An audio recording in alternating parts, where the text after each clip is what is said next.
Hello, good people. Welcome to our show. Bad people, welcome to our show. Anyone who wanna learn more about marketing, welcome. I don't care, good or bad, medium. I wanna teach you something new, and I'm so excited to discuss about digital marketing channels with Courtney McAra. How are you? I'm doing good, thanks. How are you? Yeah, doing great. Um, we chatted a little bit before the podcast about problems that marketers, companies struggles find by using different channels. But before we start, I just wanna ask about you, about your business background, anything that can help our listeners to learn more about you. Okay, sounds good. I fell into the SaaS world of marketing about 12 years ago or so. I ended up getting my first job in SaaS as a marketing coordinator, and they happened to use Salesforce.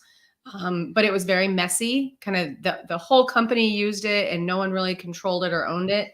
And I saw a window of opportunity where I could clean it up and get organized, and eventually started running some, email campaigns and newsletters for customers and prospects, and then kind of migrated into marketing operations, and fell in love with all of that technology because I don't think of myself as a very creative person in marketing. I'm not good at coming up with like the name of a webinar or choosing the logo design or brand, but I really like spreadsheets and data and analytics and making things work when they're broken. And so I've been doing that now for most of my career. I have worked in-house at a couple companies in the Bay Area, mostly startups, or companies that have like a startup vision. And I started consulting my little independent business, which is just me, team of one. I started doing that in 2019.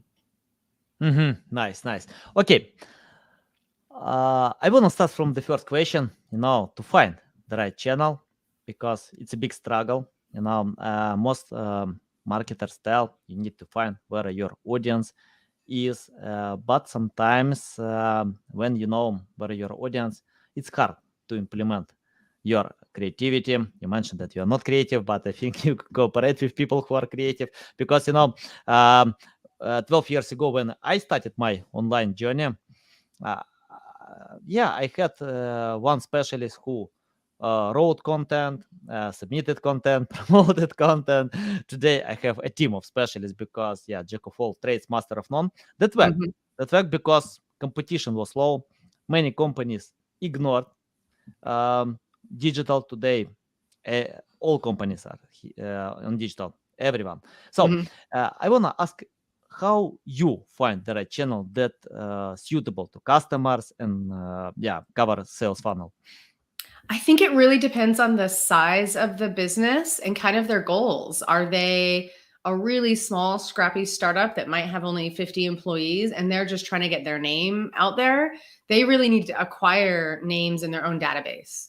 So that concept is about, name acquisition and growth in that way. Of course, the end goal is always revenue and getting customers, but you can't get customers from zero. You have to start with prospects and communicating with people and getting them to either come to your website and learn about you, meeting you at events, or being in your product if they're doing, a free trial version or even a freemium version of the product and looking into product-led growth. So for small companies, it's just acquiring names.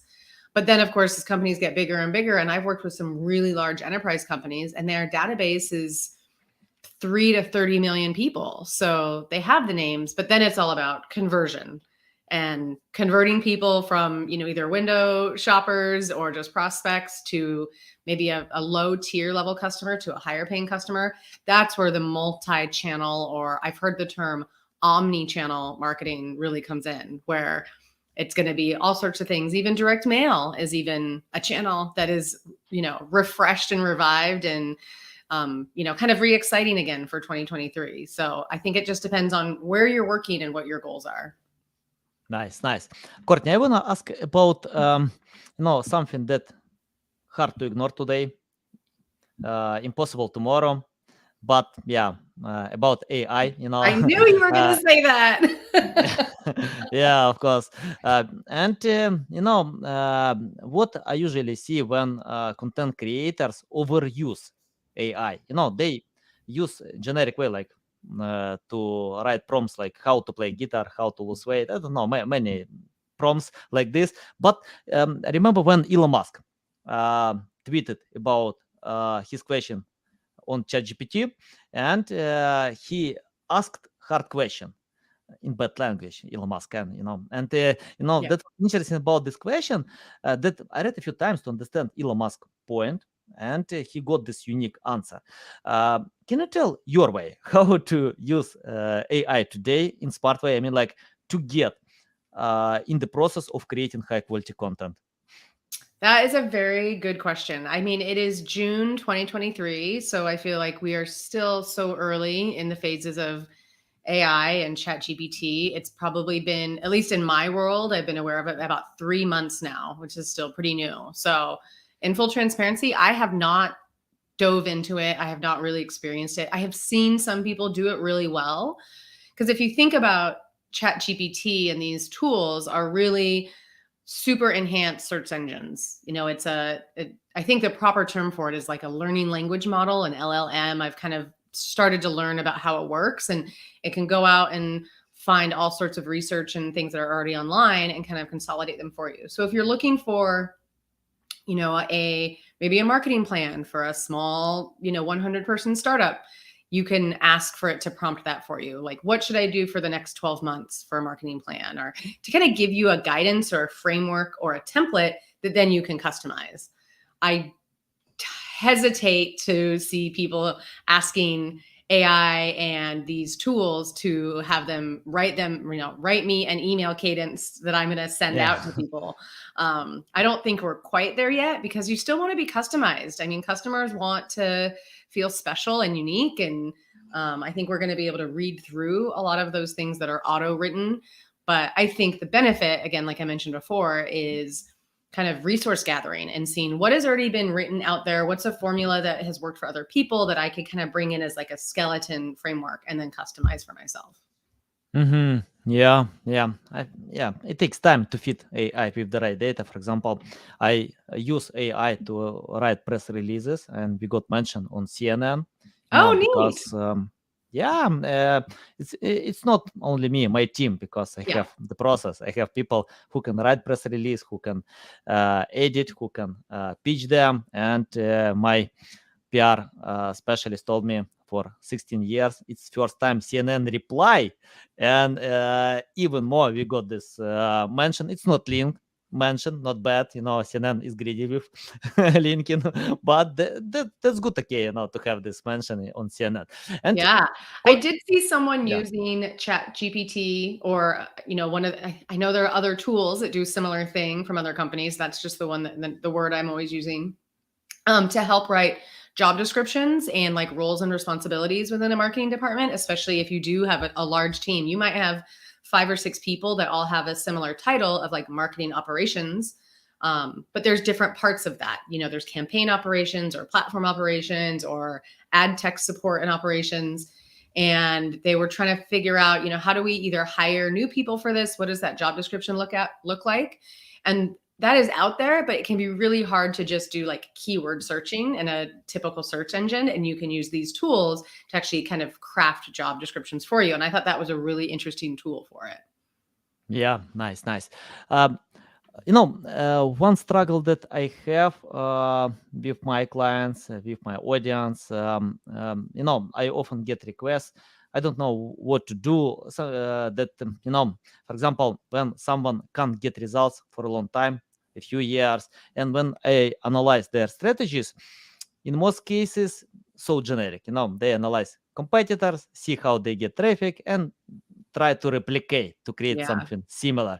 But all competitors have their strong sides. You might have your strong side, your unique selling proposition. And I'm interested your way, how to create the right marketing strategy, because we have many different channels, we have our strong sides.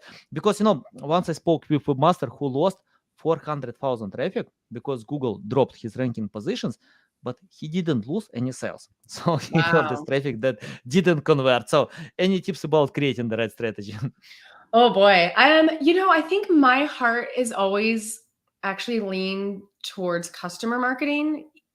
Typically I would say 98% of my time I'm supporting demand gen, and they are focused on acquiring new names and converting them down the funnel and supporting first time sales, net new name acquisition and net new customers. But for me as a customer, and I've been a customer of Salesforce and Marketo and Drift and SiftRock and tons of different technology, I love a really well done and genuine customer marketing experience, because I do think it helps prevent churn. It helps me become an advocate, and a very organic advocate of the technology, and talk about it to other people. So I think that is a very powerful channel that I think is often thought about too late in a company's maturity. They kind of wait to, we'll wait till we get 5,000 customers, or we have this amount of, recurring revenue, and then we'll do, a customer conference, or we'll do maybe direct mail or swag or something like that. And I know it's expensive, but I don't have any data to back up the ROI on the customer marketing. And, sending out direct mail can be expensive, and putting on an event, especially an in-person event, can be tough.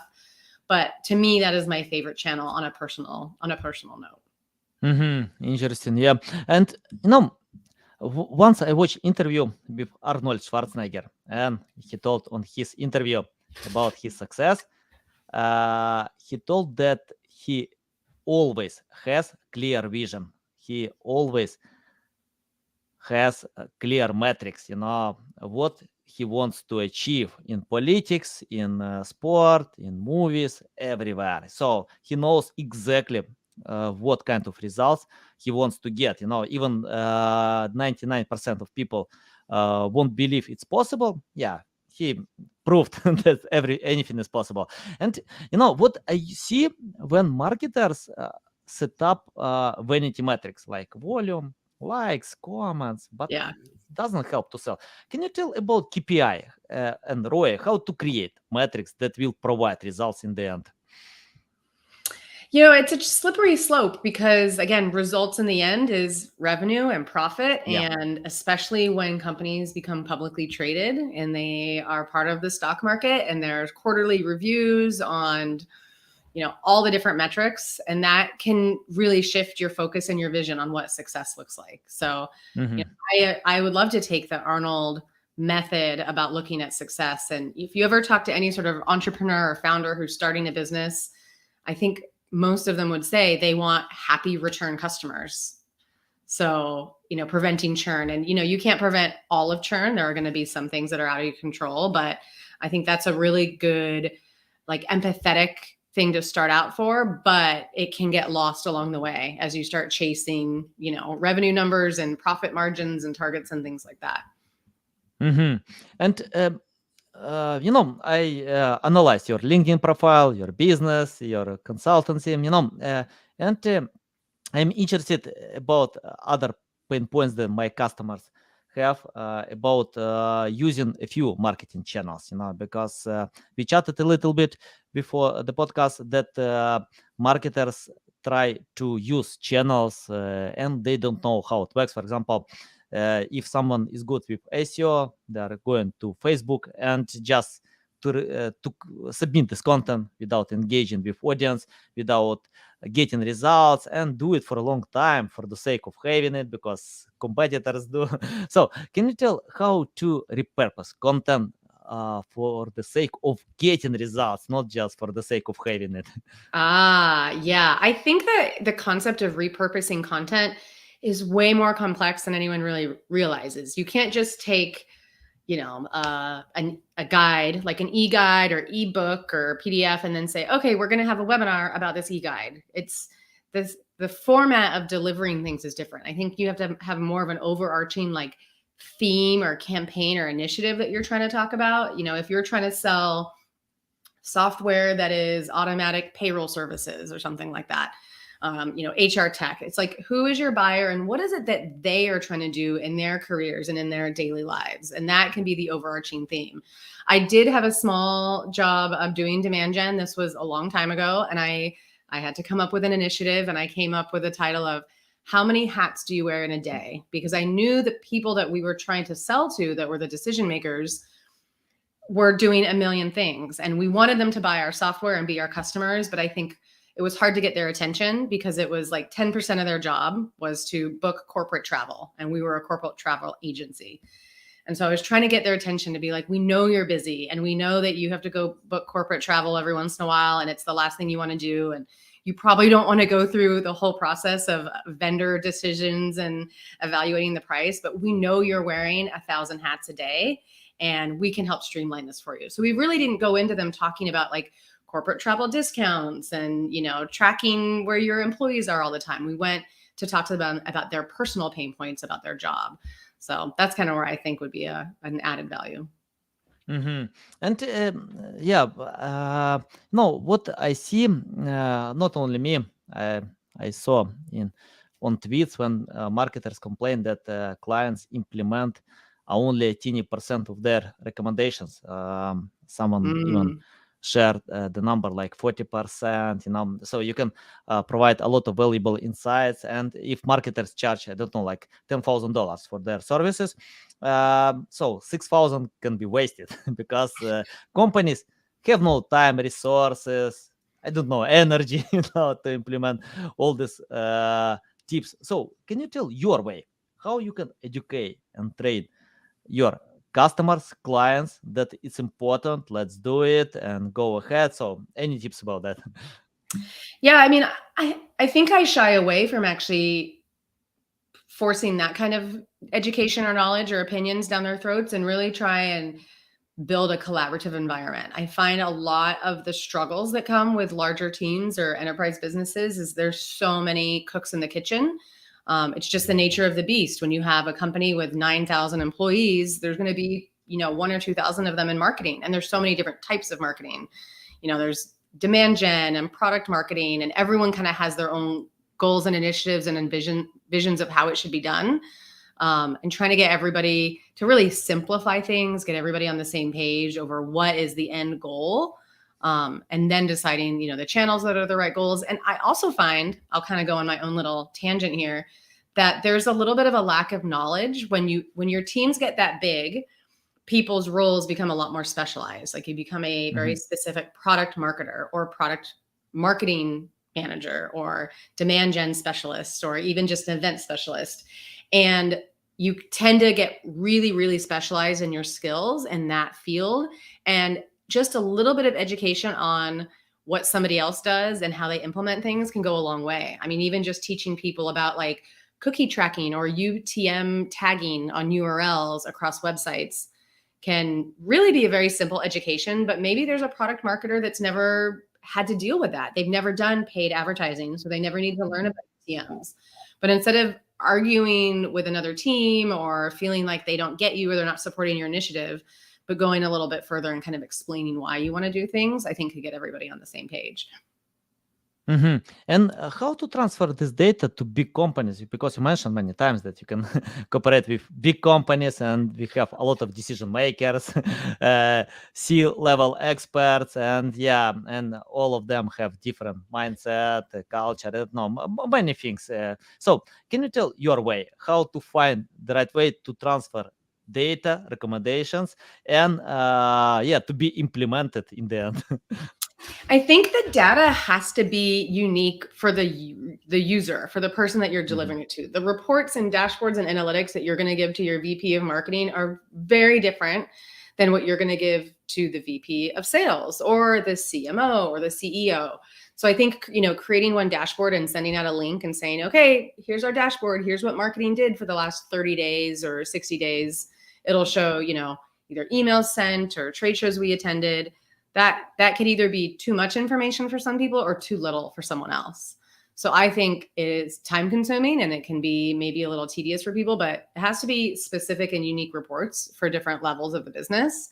And I've really gotten interested now in the concept of data stories.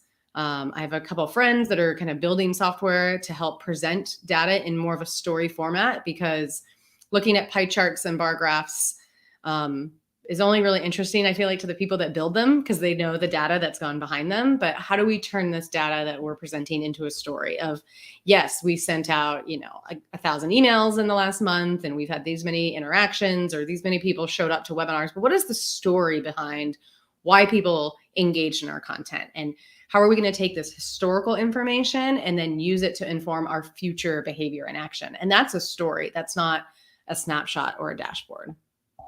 Yeah, interesting. And can you tell more about crafting these stories? I mean, like if you have data and how to craft the right story considering this data, Man. because yeah, go ahead. I'm probably not the right person because it's more technical and beyond my knowledge and ability. I'm currently just observing and learning on how these are being built, but kind of taking a snapshot of how is emails performed in the past, and how are we going to change our emails going forward, rather than just saying we've had this many opens or clicks or unsubscribes, but what can we do different going forward, and doing it in a visual way. I'll share with you a couple websites of some companies that are building these stories, and maybe you can have them as a guest on your podcast next. Yeah, nice. Yeah, of course. Yeah, interesting. Anytime you can invite anyone who can share something new with my audience. And yeah, Courtney, I want to ask about, let me share a short story about Lloyd Richards. He published a book 11 years ago, but he spent 14 years to write this book. So many years of writing just single book. Then he published and used marketing, sales methods. Nothing couldn't help, to sell this book, like random sales, not good. Then his daughter posted content on TikTok. I heard about this. This is an amazing story. Yeah, and this video became viral. Plus 50 million people watched this video. Today, this book is bestseller on Amazon. So, amazing. Yeah, I watched this video because I want to know how to get 50 million views, and it's not like nice looking design, nothing special, simple design, but this video provokes curiosity. It provokes, what kind of book is this? I want to read it. I want to get this information. So can you tell how to provoke curiosity in your marketing message? Because I see many marketers use generic methods, replicate competitors. It's the same. It's boring. So any tips about provokes curiosity like this video did? I think the best way to get the creative juiciness flowing is actually to get away from the computer. I find, inspiration sometimes just driving around in the countryside, and your mind wanders and you're not thinking about work, but then something that you experience or someone that you talk to will bring you back to the work environment to help you think outside the box. I think that story particularly went viral because of the genuine emotion and passion and care from the daughter, which I thought was really lovely. And that's lacking in a lot of digital marketing and, B2B tech sales, because it can be really hard to be genuine and emotional and passionate about selling a software product, because the reason that we're selling it is for revenue and growth. So I kind of would almost go back to the example that I had before about how many hats do you wear, and talking to your prospective customers about something emotional and something genuine and deep, and not just buy this product because we want our stock price to raise in the next, review. So I think that would be a little bit different. And it would be really refreshing to see if some tech companies started, talking in that way to me as a prospect. In my practice, I love to learn from big brands like Apple, BMW, many others. I learn their marketing campaigns, and I found they're great with stories. As you mentioned, that you use data to craft the stories. And for example, when Tim Cook shared a story about new Apple Watch, after that, I bought 3 pairs for me, for my son, for my wife. We got this awesome gadgets.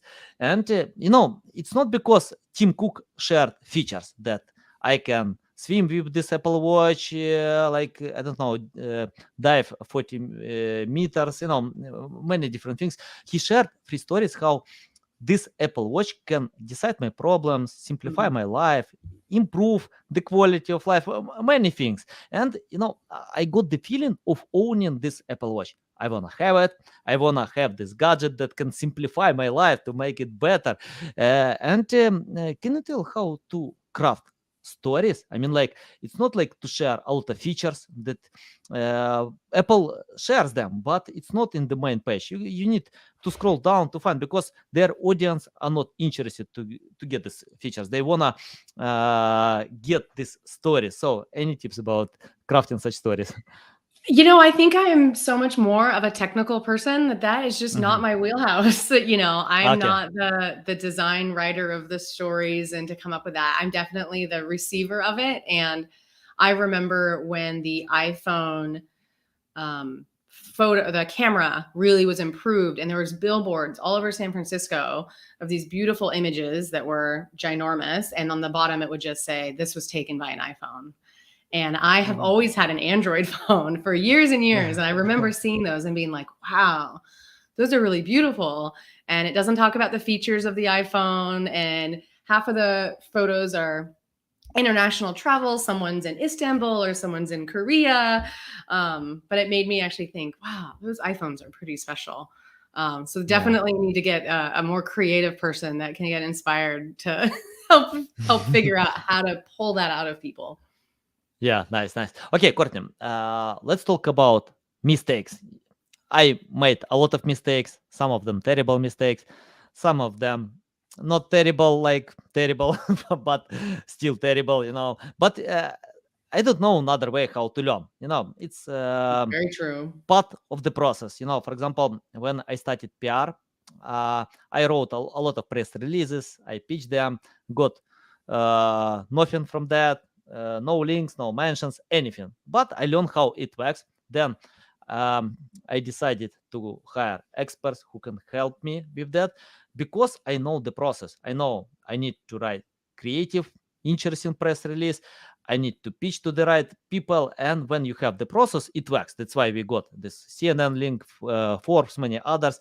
And I'm interested about common mistakes that you see when companies do. I mean, like, mistakes that they can avoid. For example, some mistakes we can avoid to learn from others, and some mistakes we will do, because it's, I don't know another way how to do it. So, list mistakes that we can avoid today. Well, because I am an operationals person, I feel like mistakes are definitely around data. And I would say un- understanding where you are acquiring your database from, lead source is the most simple example, and keeping it as a pick list and keeping it very small.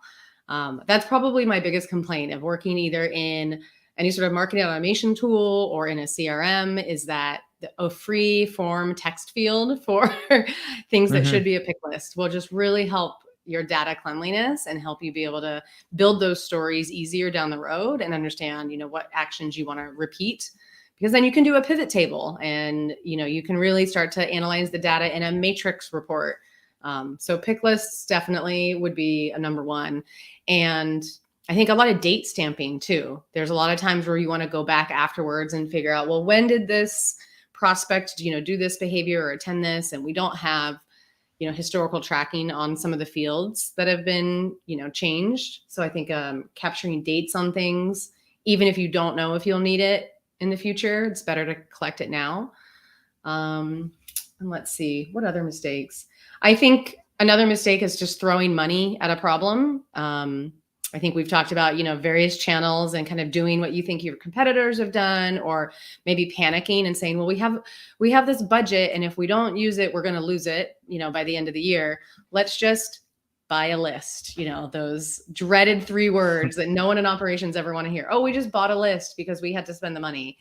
And you knew your competitor has a bigger database than you do, so you want to just grow this list, or you partnered with maybe a little bit of a shady business that is collecting email addresses or names or phone numbers in maybe a Mhm. shady way. Those are just things to avoid. They're going to kind of bite you in the butt in the long run.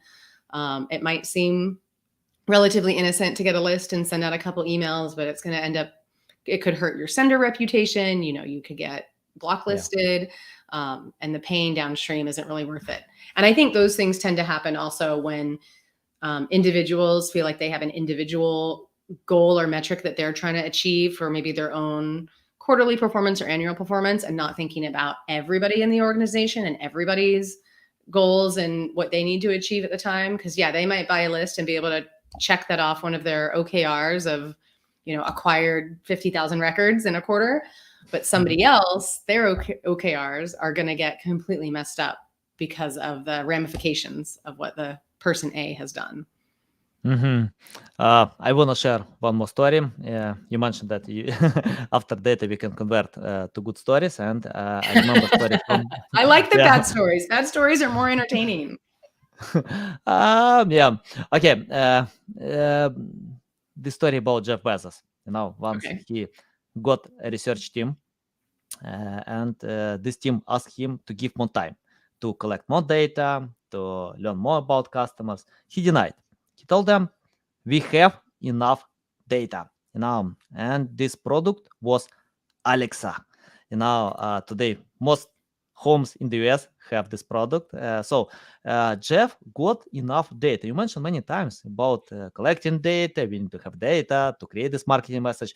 Of course, it's important. But I spoke with a few data experts, and many of them told, that when you have over data, it might confuse what you need to do. If you need to have this balance between enough data and over data or less data, I don't know. So can you tell how to find this balance, how to collect enough data? How to find the balance. I feel that I think it's one of those things I think is a journey. I don't know if that project is ever done of finding the balance. It makes me think of attribution, which is a very buzzworthy topic in marketing and marketing operations. And, maybe it's a little bit of a 2020 term because now AI has kind of become the 2023 term, but thinking about multi-touch attribution, and you can really get overloaded and buried in the data, and almost the concept of analysis paralysis of everybody wants their channel or their initiative or project to get the quote unquote credit, or attribution for the opportunity or the new customer. There is a point someone needs to make the executive decision and draw a line in the sand and say, we need to stop and collecting data, or we need to stop changing the data because we're not getting what we want. We're not seeing the results that we want. So we keep tweaking it. And we need to, like I said, draw a line in the sand, stop, look at the historical information, and then move forward. So I don't know if that balance is ever done. I think it's going to be a changing thing because, again, if you're a growing company, what you do for the first 6 months of a year might be okay with one set of data. And then all of a sudden you grow and you land a bunch of more customers, or you hire a bunch more employees. What you need to do for the second 6 months of the year is going to need to be different. So constantly changing. Yeah. It's a good job security for us, right? Yeah. And what do you think about collecting data from AI? For example, if I ask ChatGPT, please provide data, is it worth it to consider, or it's better to use traditional channels like that we have?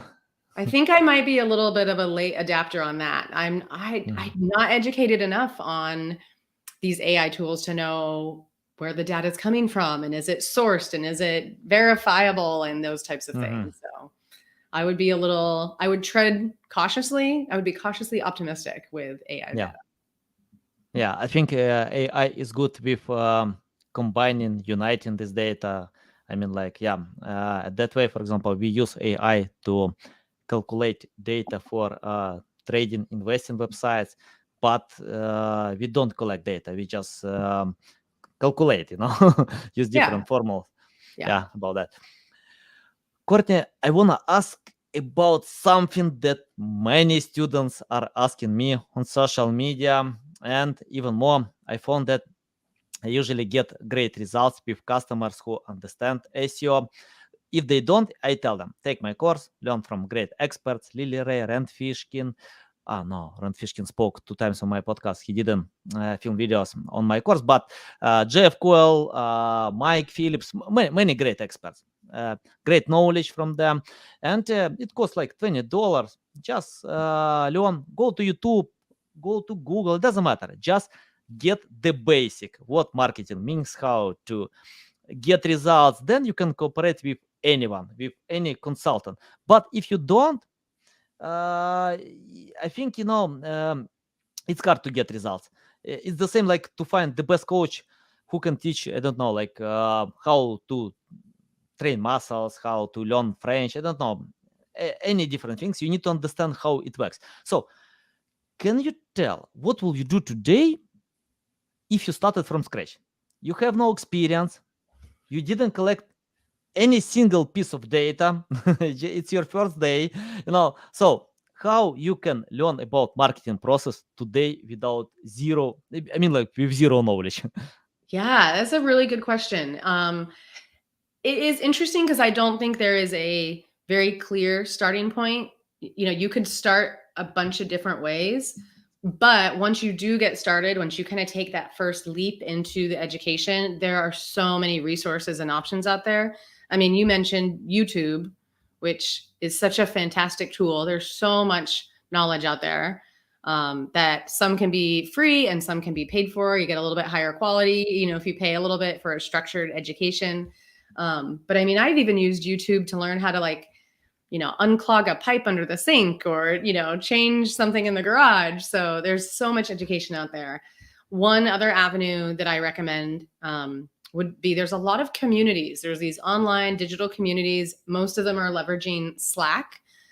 So you're not really online in a forum or a website like how we used to see almost like a Reddit community. It's a Slack community. So it's a much more chat-based community. And there's so many helpful people out there that have Slack open all day, every day while they're at work. And you can jump in and quickly ask a question and say, I got stuck on something, or I don't understand something. And many of them are free to join. And that's just even in my world for marketing operations. I know for a fact there are Slack communities about tons of different focuses and departments. There's some just for content writing. There's some for sales operations, or now, revenue ops, even for SEO or SEM and paid advertising, because people are, I think deep down, there's a lot of really genuine and generous people out there that are willing to share their knowledge and education. So I think my advice would be, start searching, starting in YouTube, and then not being afraid to ask. I think it can be very intimidating at first if you are on day one saying, I don't know anything and I need to start from scratch. But just raising your hand and introducing yourself is maybe the scariest part, but also really the easiest, because it doesn't take anything. It doesn't cost you anything to introduce yourself and say hi. So Nice. Yeah, valuable. And my final question about the future, I want to ask you, take your crystal ball and forecast what kind of future will be, because we have AI in marketing. Yeah, I think it's must have today, and in the future even more. So can you tell what kind of future will be in marketing process? Are you scared about the future because AI can replace you? And any tips how anyone can adapt today to this possible future? yeah, I'm not afraid of the future. I mean, there are pieces of it that make me nervous. I was just talking to somebody about the graphic part of AI and how you can take a photograph and ask it to change the background or change a person. That's a little bit scary, but in the professional side of things, I'm not afraid. I think it's really interesting. I think a lot of what we do is overly complex and tedious to build it right. It can seem like, oh, I wish we could just have an intern to, build these campaigns in Salesforce, or build programs in Marketo, or, add links for LinkedIn or Facebook advertising. But it is tedious, and it takes some education and some learning, and it can be very time consuming. And I think AI and these tools might be able to help streamline a lot of that, because a lot of it is formulaic based of, adding UTMs onto a link or adding graphics, and maybe asking even a tool to figure out the alternative text on a display ad or things like that. So I think it'll make things smoother, faster, more streamlined. And I'm excited to learn about it. And I'm currently, again, cautiously optimistic and not afraid. Yeah, nice. I found that lazy marketers are scared, but smart marketers are enjoyed, yeah, they're excited, what kind of future will be, because marketers in TV and radio didn't lose their jobs. They adapted to digital, so we can adapt to anything. Just be early adopter. If you do it today, then future will be great. Courtney, it's a big pleasure to get on my show to learn from you. I love all your valuable insights. You lead me to an emergency room. I need to spend time to consume all this information, to think how I can adapt today. Tell our audience the best way how to keep learning from you, how to reach out to you, how to follow you. I'm on LinkedIn for Courtney McAra. I also do have Mustang Martech, which is my consulting business, also on LinkedIn, or mustangmartech.com. Nice, guys. You can find the links to the website, to LinkedIn account in the description below. Listen us on Apple, Google, Spotify. Thanks again for the time. Love it. So valuable. I Thank recommend you. to anyone to reach out to Courtney, to follow, to learn, to keep learning, because you can see a lot of value. Okay, love you. See you. Thank you.